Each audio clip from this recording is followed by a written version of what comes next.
Bonjour à tous, je suis heureux, hein, c'est la forme. Je savais qu'il fallait trouver l'ordre.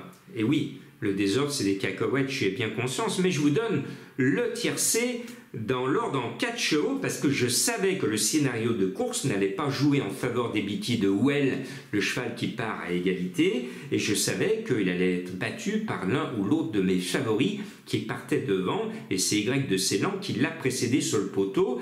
Je vous donne le tiercé dans l'ordre en 4 chevaux, et puis le cinquième, mené par Mathieu Abrivard, était mon coup de cœur et ma dernière minute à 20 contre 1 pour les abonnés des pronos du cœur. Bon, tiercé écarté pour le Jockey Club, tiercé lundi, un quintet avec un tocard à 42 contre 1 mardi, on peut dire que la forme est là.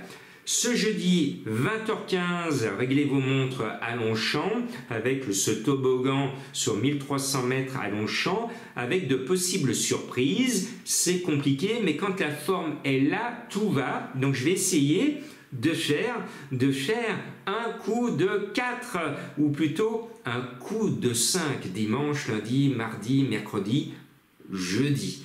Bien, pour moi, en bas de tableau, le 13, Times Boulevard semble nettement la meilleure chance des deux Fierland au départ monté par Maxime Guyon, avec un bon numéro à la corde. Et puis en milieu de tableau, le 7, Royal Check, monté par Monsieur Stéphane Pasquier, Monsieur Quintet, qui vient de super bien courir à ce niveau. Tous les feux sont au vert. Bon, il a un numéro un peu en dehors, le numéro 12, mais cela n'hypothèque pas ses bonnes chances. Et puis le 6 dans Workshop, j'y croyais la dernière fois, il m'a déçu, mais je le rachète. Il a tiré le 1 à la corde avec Anthony Crastus. Je pense qu'il va me donner raison. Cette année, il n'est pas encore rentré dans les 3. Eh bien, vas-y dans Workshop, on rentre dans ta boutique et fais-nous gagner des sous en figurant à l'arrivée. C'est un cheval que j'aime bien et j'espère bien qu'il va me donner raison. En haut de tableau, un cheval se détache sur sa qualité, c'est le 2 Whispering Doim, qui à mon sens, il n'y a pas photo, est la meilleure chance des deux Pantales au départ. C'est une petite pouliche de 4 ans qui a de la qualité. Petit défaut, elle a 60 kg, mais sa classe doit compenser, et puis la classe de son jockey Michael Barcelona peut aussi faire la différence. Et puis je dégringole l'échelle des poids avec le 14 Chanel Gold, que je sens bien. C'est un cheval que j'aime bien, qui m'a un peu déçu, mais il faut à tout prix le racheter. Je pense que ce 14 va montrer un tout autre visage que la dernière fois. Et puis le 1, l'Anaken, part à l'extérieur avec le numéro 13, mais j'ai bien fait dans le Jockey Club de mettre Alexis Pouchin, mon chouchou.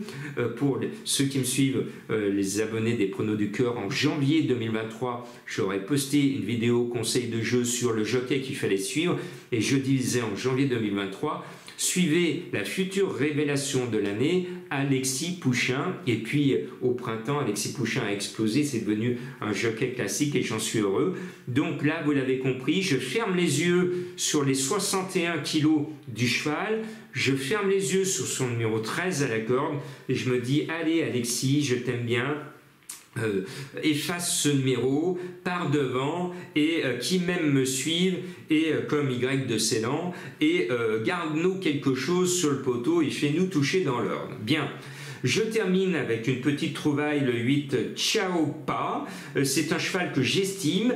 Je l'aurais mis beaucoup plus haut s'il n'avait pas tiré ce numéro 15 à l'extérieur qui me refroidit. Je suis refroidi. Sinon, c'est un cheval que j'aime bien, qui à mon sens n'a pas encore montré en son année 4 ans l'étendue de ses moyens qui sont certains. Il peut créer une belle surprise. Et puis, le cheval de Madame Colombo est un joli grisou. Regardez, prenez le temps au rond de présentation ou devant votre petit écran ou grand écran, parce qu'il y en a qui ont des grandes télévisions. Prenez le temps d'admirer ce numéro 10 White Platine. Et je le mets parce que c'est le cheval de Madame Colombo. Et je le mets parce que ça me permet d'applaudir encore Ronan Thomas, qui a été le héros du prix du Jockey Club. Il a mené super bien avec le nouveau crack Look de Vega. Ronan, ce succès a fait plaisir à toute la France. Ce succès a fait plaisir aux turfistes parce que les turfistes aiment bien ces petites écuries, ces jockeys qui ne sont pas dans la jet set du monde hippique et qui se lèvent très tôt le matin, qui ne connaissent pas, qui ne gagnent pas des mille et des cents et qui sont là régulièrement, qui font vivre notre passion du cheval. Donc bravo à toi Ronan, et monte-nous aussi bien White Platine numéro 10 et donne raison à Madame Colombo qui nous sort souvent des cotes. Là c'est du 16 contre 1.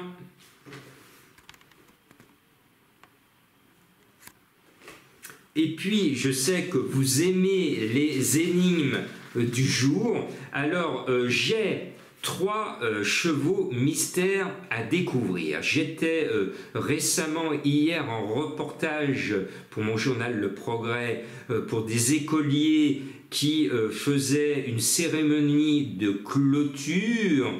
Et eux, ils ont, alors c'était un peu en carton, ils l'avaient dans leur défilé, ils faisaient comme les grands pour le côté de Paris 2024. Et bien si vous découvrez cette petite étincelle d'actualité française, vous allez jouer ce cheval. Voilà pour la première énigme. Et la deuxième énigme, eh bien certains l'entretiennent fidèlement, mais ils ont beau l'arroser, cela ne sert à rien parce qu'il n'y poussera rien. Et c'est normal. Et pourtant, ils l'entretiennent pour certains quotidiennement ou en tout cas régulièrement. Mais chut, il ne faut pas parler de ce qu'ils arrosent ou qu'ils entretiennent. Et puis le dernier me permet de vous rappeler que je suis un fan d'un événement culturel au sud de Lyon. Et ce festival qui est sur les bords du Rhône, qui a des vestiges gallo-romains, accueille un célèbre festival. Et le nom de ce cheval mystère fait penser aussi, dans la deuxième partie de son nom, à des amants. C'est un peu romantique de vous donner ce cheval. Je pense que mes 3 chevaux mystères ont une chance régulière d'être à l'arrivée, mais ce ne sont pas des coups sûrs, ne l'oubliez pas.